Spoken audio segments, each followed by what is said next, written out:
Okay, so I'm Haynes Mahoney, and currently I live between Cape Cod and the Sinai Peninsula, the very tip of it, a place called Nebat, which is near Sharm el Sheikh.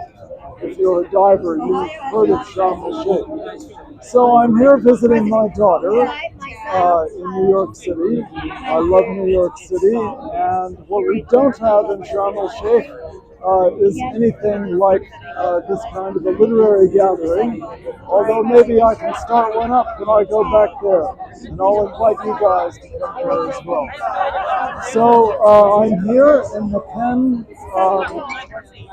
series or collection of book discussions on literature history, and this is amazing, and it's really what makes New York City very, very special in this world. And I just happened to pick up this book here, They Shall Not Pass, a novel of Madrid and Manhattan by Frederick Kramer. And I love the era that he's talking about, the 1930s, because obviously it set the stage and it laid the groundwork for so much that happened afterwards. So I'm just plunging into this. Let me begin. It matters the whole edifice is built on superstition. The covenant never occurred. Imagine there is no discussion of this. Jews automatically assumed it happened, or like my grandson at his bar mitzvah said, even if it didn't historically happen, how could it have historically happened? God came down from the mountain once and never again. It happened that it is the basis of Judaism. Superstition, pure superstition. I was so proud of him. Not like these Eastern European superstitions have seeped into general thought. It reminds me of the time Joey and my daughter were watching the Debuk on television.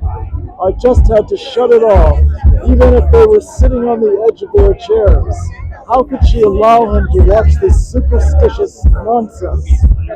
We're Sephardic Jews, and we lived in a sophisticated Muslim culture until the Christians kicked us out and we went to Constantinople.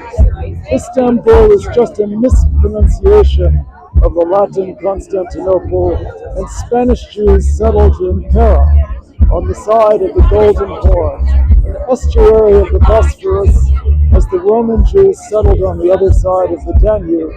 Buddha, at least the Spanish Jews dealt with the civilized Muslims. Eastern European Jews had to deal with the superstitious Christians. We have a fine intellectual dissent, not superstition. I get angry just thinking about it. All Jews did was accept this fact without thought, constrained by habit custom, listen to whatever elders said to them. This consent is an answer to superstitious belief, not the basis of it. True, I was like this also, but I worked my way out of it. But as Zoltan said, it was easy for me. I didn't have to live it all the time, as he did, or European Jews did, by being the other.